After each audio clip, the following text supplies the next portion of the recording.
Hallo zusammen!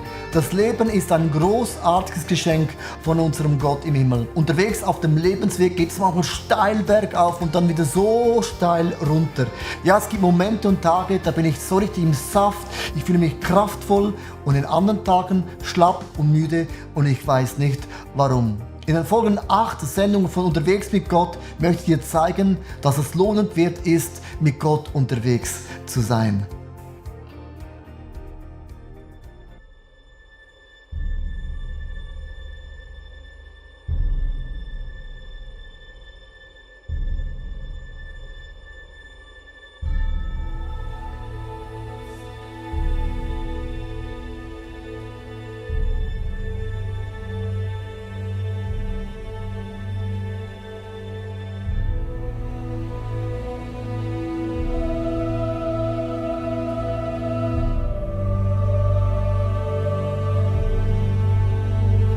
Ich sitze hier im Dunkeln und es ist ein bisschen sinnbildlich für oft Momente in unserem Leben, wenn wir mit Gott unterwegs sind, dass plötzlich eine Dunkelheit in unser Leben hineinkommt. Zum Beispiel eine Ehe zerbricht oder man hat finanzielle Probleme, die Kinder und die Teenager laufen nicht mehr ganz so rund.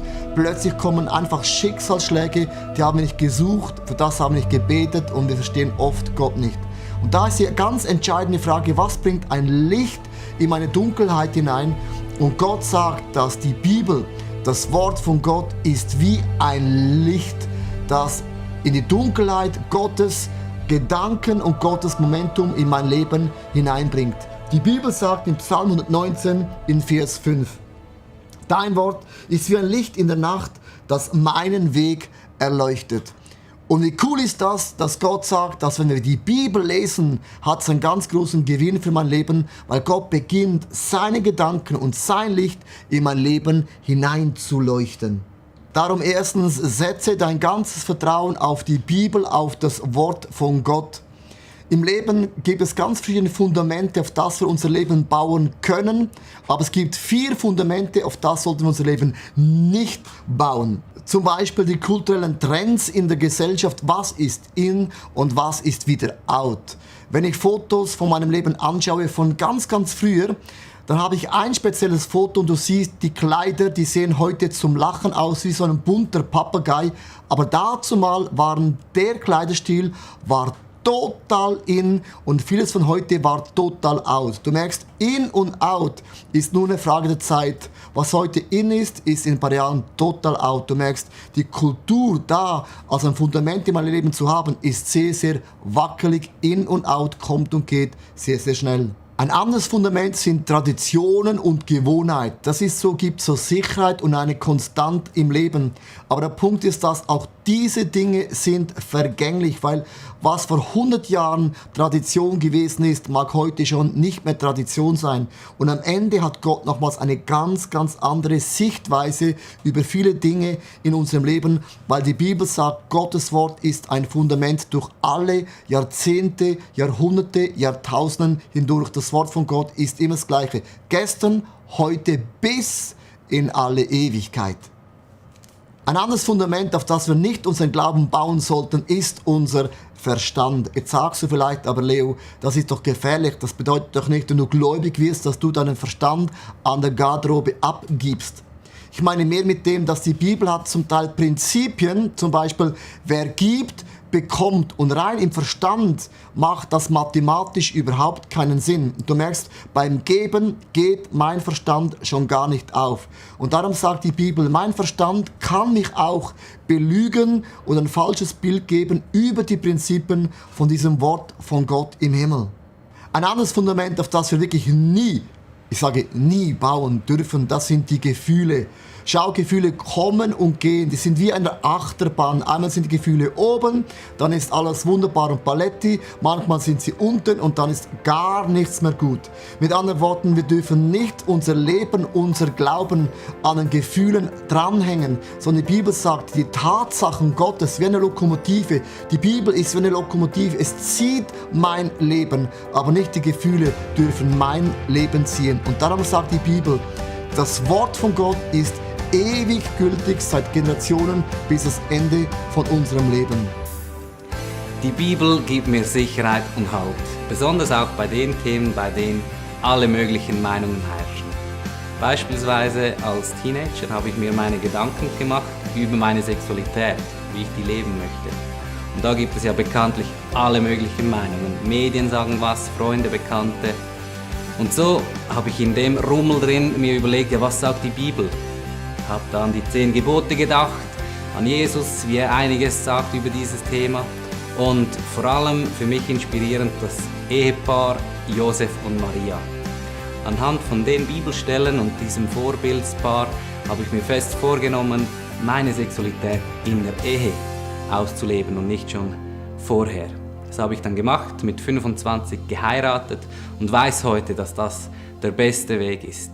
Die Bibel gibt mir Halt und Sicherheit, auf die ich mich verlassen kann. In Matthäus Kapitel 7, Vers 24 steht, wer meine Worte hört und danach handelt, der ist klug. Man kann ihn mit einem Mann vergleichen, der sein Haus auf felsigen Grund baut. Mit anderen Worten sagt Gott, die Bibel ist ein krasses Fundament für alle Ewigkeiten. Warum? Erstens, die Bibel ist das best überlieferte Buch von allen Büchern auf der ganzen Welt. Jedes Jahr ist die Bibel der Bestseller Nummer 1. Das erstgedruckte Buch auf der Welt, am meisten in verschiedenen Sprachen übersetzte Buch. Und die Bibel stellt einfach alles in den Schatten, was es jemals gegeben hat. Und jetzt gibt es doch eine ganz kleine Ehrlichkeit, dass ich sagen muss, es gibt Tage, wo man die Bibel liest, am Morgen, am Mittag, am Abend, was auch immer deine beste Zeit ist, und du liest und du hast das Gefühl, jeden Bibelvers spricht dich an oder er springt dich an, er spricht zu dir, er bewegt dein Herz, deinen Geist und auch deine Seele. Aber es gibt auch die Tage, wo man liest und es kommt gar nichts. Und dennoch in diesen Tagen verändert das Lesen der Bibel dennoch mein innerer Mensch. Zudem eine ganz, ganz einfache Geschichte. Der König gab eines Tages seinem Knecht den Befehl, bitte hol mir einen Korb voll Wasser. So ging der Knecht zum Fluss, schöpfte Wasser auf, lief nach oben und als er ankam, da war das Wasser alles weg. Der König sagte, geh nochmals runter und bitte hol mir einen Korb voll Wasser. Der Diener ging zum zweiten Mal, lief diesmal schneller und trotz der Geschwindigkeit, der Korb Wasser war wieder leer. Der König sagte, bitte geh nochmals und hol mir einen Korb voll Wasser. Der Diener rannte nach unten, nahm Wasser und rannte, was das Zeugs hielt, zum König. Aber auch dennoch, es hat nichts genutzt und der Korb war wieder leer mit Wasser. Und dann sagte der König, ich danke dir, dass du mir einen Korb voll Wasser gebracht hast. Und der Knecht sagte, König, ich verstehe nicht, was du meinst, weil der Korb ist ja leer von Wasser. Es ist gar kein Wasser drin. Und dann sagt der König, weißt du was, 3-mal hast du Wasser geholt und 3-mal hat das Wasser den Dreck und den Schmutz vom Korb weggenommen und schau den Korb an. Er ist wunderschön reingewaschen und wieder wie neu. Und dann sagt der König, genau das geschieht, wenn wir die Bibel lesen. Es gibt Tage, wo ich das Gefühl habe, wie beim Wasser, ich lese, aber es verändert mich gar nicht. Und wenn du plötzlich hinschaust, merkst du, dass das Bibellesen, wie das Wasser beim Korb, deine Seele, deinen Geist reinwäscht und verändert. Also auch in den Tagen, wo du das Gefühl hast, ich lese die Bibel, aber die Bibel spricht nicht zu mir, es ändert deine Seele, deinen Geist und auch deinen Körper. Und darum sagt Gott, dass die Bibel ist ein Licht in unserem Leben, das unsere Seele und unseren Geist und unsere Gedanken immer wieder erneuert. Ein anderer Gedanke ist, wie kann das Bibellesen mein Leben effektiv beleuchten? Und ich habe schon am Anfang gesagt, die Bibel ist wie Gottes Wort, es leuchtet in mein Leben hinein. Aber schau mal, diese Taschenlampe, die leuchtet nicht, wenn da drin nicht Batterien sind. Und das Bibellesen kann man sagen, die Batterien, das ist wie Energie. Man kann sagen, das ist wie der Heilige Geist. Also wenn der Heilige Geist in meinem Leben ist, wie so eine Energie, und ich das Wort von Gott nehme als eine Taschenlampe und beginne zu lesen und sage, Heiliger Geist, bitte komm jetzt, öffne mir das Wort von Gott, das zusammen wird beginnen, mein Leben zu beleuchten. Wie kann die Bibel zu mir sprechen? Erstens, ich brauche eine lebendige Beziehung zu Jesus. Eines Tages kommt Nikodemus zu Jesus und sagt, Herr Jesus, wie kann ich gläubig werden? Und dann sagt Jesus etwas ganz Interessantes, Nikodemus, du musst von Neuem geboren werden. Dann sagt Nikodemus, also muss ich dann nochmals auf die Welt kommen? Und Jesus spricht von einer doppelten Geburt. Er sagt, erstens, wir Menschen werden geboren von einer Mutter, das ist so natürlich. Das heißt, wir haben verschiedene Sinne mit auf den Weg bekommen, aber die natürliche Geburt bedeutet, dass wir geistlich blind sind, Prinzipien von Gott nicht verstehen können. An dem Tag, wo ich gläubig werde, kommt dieses Licht in mein Leben hinein. Das heißt, der Heilige Geist beginnt mein Leben zu beleuchten und plötzlich beginne ich geistlich zu verstehen, was Gott in meinem Leben meint. Ich brauche eine geistliche Geburt, einem Jesus nachzufolgen. Und die zweite Dimension ist, dass der Heilige Geist mir meine geistlichen Augen aufmacht für die Wahrheiten von Gott. In Epheser Kapitel 1 im Vers 18 steht geschrieben, er öffne euch die Augen des Herzens, damit ihr erkennt, was für eine Hoffnung Gott euch gegeben hat, als er euch berief. Was für ein reiches und wunderbares Erbe er für euch bereithält, die zu seinem heiligen Volk gehört.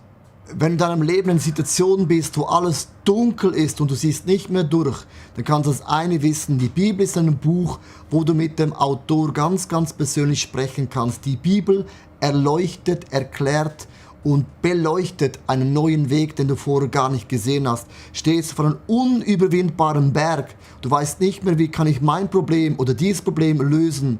Plötzlich siehst du durch das Bibellesen mit dem Autor zusammen einen Weg, den du vorher gar nicht gesehen hast.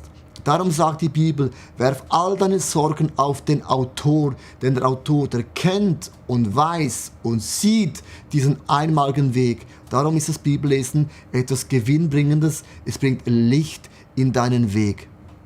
Ein anderer Gedanke ist, lies die Bibel mit einem belehrbaren Herzen. Ich habe in meinem Leben mir so ein Motto aufgeschrieben, wer rastet, der rostet. Und ich möchte nie in meinem Leben stehen bleiben. Schau mal das Altersheim an, da hast du zum Teil Frauen und Männer, die sind bitter vom Leben, verletzt vom Leben. Und in ihrem Leben ist kein Leuchten und kein Glanz mehr. Und ich kann dir sagen, warum. Sie sind stehen geblieben in ihrem Leben und haben nicht mehr gelernt, sich ständig zu entwickeln mit der Gnade und Liebe und Güte von Jesus. Und wenn ich die Bibel lese, sage ich, ich möchte eine Einstellung haben, Gott spricht zu mir und bitte verändere du meine Seele, meinen Geist und auch meinen Körper. Ein anderer Gedanke ist auch, reinige dein Herz von Schuld, von Sünde, das du gemacht hast in deinem Leben. Es kann Momente geben, wo du dann die Bibel liest und du schlägst auf und beginnst zu lesen und merkst, irgendetwas spricht nicht zu mir. Weil es kann sein, dass etwas zwischen dir, einem Freund oder Gott oder einer Person steht. Als ich ganz frisch verheiratet war, hatte ich mit meiner Frau eines Tages einen Riesenstreit gehabt. Also unglaublich krass. Natürlich, sie war schuld und ich war auch schuld. Es sind immer zwei Personen. Und ich habe diese Sache nicht bereinigt mit meiner Frau. Dann habe ich die Bibel nach vorne genommen und ich wollte irgendwie so meine Seele, meinen Geist hier zur Ruhe kommen. Und ich wollte die Bibel lesen, aber die Bibel sprach nicht mehr zu mir, weil ich habe mich ständig daran gedacht, hey Leo, geh zu deiner Frau und sag, es tut dir leid. Aber ich wollte einfach nicht. So habe ich weitergelesen, aber die Bibel hat nicht zu mir gesprochen. Und das sind dann die Momente, wo Gott sagt, wie beim Abendmahl, lass das Abendmahl stehen, lass die Bibel für einen Moment stehen und geh hin zu deiner Frau, zu deinem Freund oder wer auch immer und bereinige das und dann wird die Bibel wieder beginnen, zu deinem Leben zu sprechen. Mit anderen Worten, wenn die Bibel nicht zu uns spricht, spricht sie eben auch, geh und bring es auch wieder in Ordnung. Eine andere Dimension beim Bibellesen ist, verspricht Gott schon im Voraus, das zu tun, was du auch in diesem Buch liest. Im Psalm 119, Vers 33 steht geschrieben, zeige mir, Herr, den Weg, den deine Bestimmungen vorgeben, dann will ich ihn gehen bis ans Ende meines Lebens. Mit anderen Worten sagt hier dieser Psalmist, ich möchte das tun, was ich auch lese. Ich hatte in meinem Leben extrem viele Ängste. Zum Beispiel, ich hatte Angst, wenn ich die Bibel lese und Gott um seinen Willen frage, dass Gott zu mir sagt, Leo, du musst als Missionar gehen zu den Eskimos. Also erstens, Eskimo geht schon gar nicht und Missionar ist auch ein ganz hochkomplexes Wort. Und ich hatte Angst, wenn ich Bibel lese, wenn ich mein Herz aufmache, dass Gott Dinge von meinem Leben fordert, das ich gar nicht will. Und ich weiß, wir alle haben gewisse Bereiche, wo wir Ängste haben, ganz ehrlich zu Gott zu sagen, Gott, hier bin ich hier ist mein Leben, sprich durch das Wort Gottes zu mir und ich bin bereit, alles zu tun, was du mir auch immer aufträgst. Also kämpfe mit Gott, mit deinen Ängsten, weil ich sage immer, Glaube bedeutet auch zu kämpfen, bis du durchgebrochen bist und eines Tages merkst, eigentlich hat Gott einen größeren Plan, eine größere Sicht. Er sieht ein bisschen weiter, als ich sehe. Und ich beginne zu vertrauen, dass Gottes Sicht und Gottes Pläne immer die besten Pläne für mein persönliches Leben ist. Seit ich klein bin, kenne ich die Geschichten der Bibel. Je älter ich wurde, desto weniger las ich aber darin. Mir war es zu langweilig und die Geschichten zu bekannt. Ich lernte dann die Hörbibel kennen und die über 80 Schauspieler haben für mich die alten Geschichten zu neuem Leben erweckt. Auch die Losungs-App wurde ein ständiger Begleiter von mir. 2-3 knackige Verse jeden Tag für mich bereit und wenn ich die Zeit habe, gehe ich auch damit in die Stille. Ich bin immer wieder erstaunt, wie Gott mich dann in die Tiefe führen kann. Das sind 2 Zugänge, wie ich für mich neue Frische im Bibellesen erleben konnte.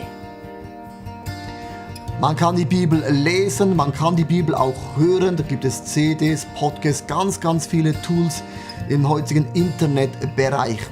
Aber eine andere Frage ist für mich, wie kann man die Bibel gewinnbringend studieren? Und studieren und lesen ist nicht das Gleiche, weil lesen bedeutet, ich lese es und bin gespannt, was Gott mir sagen möchte. Studieren bedeutet, ich nehme einen Stift zur Hand und stelle mir die Frage, was sagt dieser Text ganz konkret aus für mein Leben? Zum Beispiel, man sieht ein Wort und nimmt das Wort und sagt, was bedeutet das Wort? Oder was will Gott über Gott sagen? Oder was möchte Gott uns Menschen sagen? Also die Was-Frage beginnt, man unterstreicht ein Wort und sagt, was möchte dieser Satz mir ganz konkret sagen? Ein anderer Gedanke ist, man muss die Bibel auch interpretieren. Das ist die Frage, was bedeutet ganz konkret dieser Text? Also Leute sagen, bedeutet dann nicht das, was in der Bibel steht, genauso. Es bedeutet das in der Bibel, was es eben genau bedeutet. Und das ist der Unterschied. Es gibt verschiedene Formen, wie man die Bibel interpretieren darf oder muss. Es gibt zum Beispiel Metaphern. Es gibt die Stelle in der Bibel, wo es heißt, es ist einfacher für ein Kamel durch das Nadelöhr hindurchzugehen, als für ein Reicher in das Reich von Gott zu kommen. Also, wenn man so diesen Text liest, sagt man, ah ja, für die Reichen ist das ganz schwierig. Aber dazu mal, das war ein Witz. Da haben Leute darüber gelacht und Jahre später sind wir das theologisch überlegen, was war die Bedeutung, ist tief und man macht sich viele Gedanken, ist da genau gleich.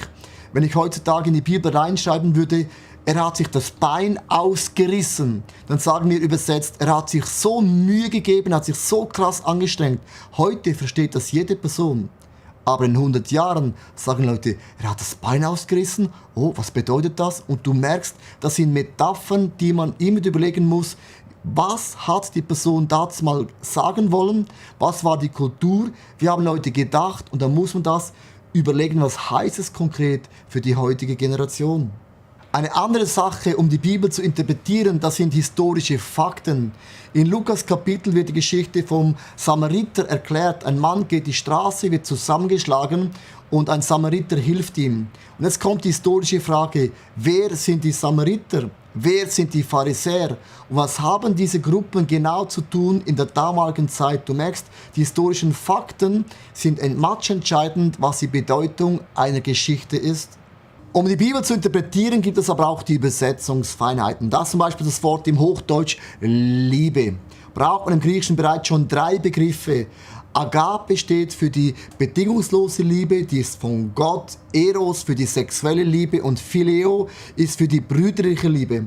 Wenn du das Wort Liebe in deiner deutschen Bibel liest, dann überleg dir mal ganz kurz, welches Wort wird dafür benutzt in der griechischen Sprache und es geht plötzlich eine ganz neue Welt auf. Zudem gibt es ganz viele Hilfsmittel im Computer, CDs, Google, aber auch noch alte gute Bücher, zum Beispiel das Begriffslexikon. Du suchst einen Begriff und du schlägst es auf und studierst so lange, bis du dieses Wort verstehst.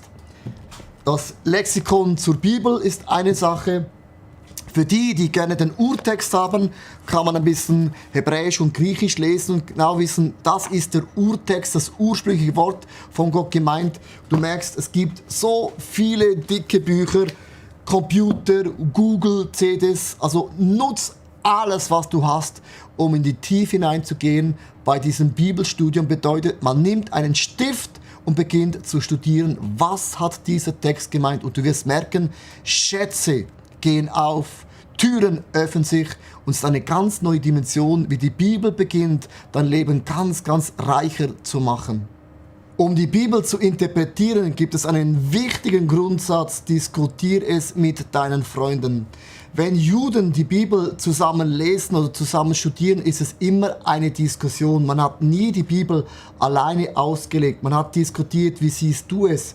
Und man hat die Bibel gesagt, ist wie ein Diamant mit 72 Antlitzen. Und man kann eine Geschichte drehen, von ganz verschiedenen Positionen anschauen und es bekommt immer wieder neue Nuancen. Mit anderen Worten, du darfst nicht die Bibel alleine nur für dich lesen, das darfst du schon, aber interpretieren, auslegen, mach das immer zusammen in einem Team als ein Familienerlebnis. Ruf deine Freunde, deine Small Group, was auch immer zusammen und studiere die Bibel zusammen und interpretiere sie zusammen gewinnbringend.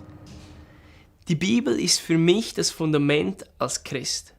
Und ich liebe sie auch mit meinen Freunden in der Kleingruppe über die Bibel auszutauschen und voneinander zu lernen. Denn Gott ist wie ein Diamant. Und in der Bibelaustausch, in der Kleingruppe, lernen wir voneinander, Gott immer besser kennenzulernen und von jeder Facette von Gott und von jeder Farbe etwas mehr zu begreifen. Ich habe es auch erlebt, wie gewisse Freunde dieser Bibelaustausch verweigerten und irgendwo eine spezielle Sicht entwickelten.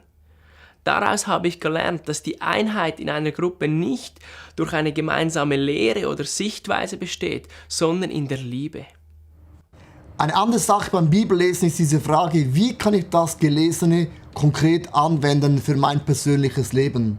Die Bibel lesen ist das eine, man kann es lesen, natürlich hochspannend, auch prickelnd. Die Bibel zu studieren, zu lesen, ist wie so ein spannendes Buch oder eine Zeitschrift, aber die Bibel hat eigentlich eine Voraussetzung, es will unser Leben bereichern und verändern. Und darum stellt sich die Frage für mich persönlich, wo legt Gott seinen Finger durch das Bibellesen in mein Leben drauf? Also welche Gewohnheiten, Süchten oder Dinge, die ich mir angeeignet habe. Also lass die Bibel dazu auch lesen, damit Gott etwas in deinem Leben ganz praktisch verändern kann und darf. Der letzte Gedanke ist, tue das, was Gott dir durch das Bibellesen gesagt hat. Wenn ich beginne, die Bibel zu lesen, dann geschieht genau das, dass die Bibel ist ein Licht auf meinem Lebensweg und erleuchtet in jedes Detail, in mein Herz, in meine Seele, in meine Gedanken hinein. Und dann gibt es einen ganz interessanten Punkt. Dann werde ich für andere Menschen auch ein Licht sein. Dann kann es sein, dass in deiner Schule, in deiner Nachbarschaft die einzige Bibel, das Menschen jemals lesen werden, bist du. Dann bist du und ich eine lebendige Bibel, weil unser Lifestyle sich entschieden hat, nach diesem Buch für Gott, für Jesus zu leben. Darum lies das Buch und verkörper das Buch Gottes und du wirst ein Licht auch sein für andere Menschen, so wie Gott dein und mein Leben auch beleuchtet.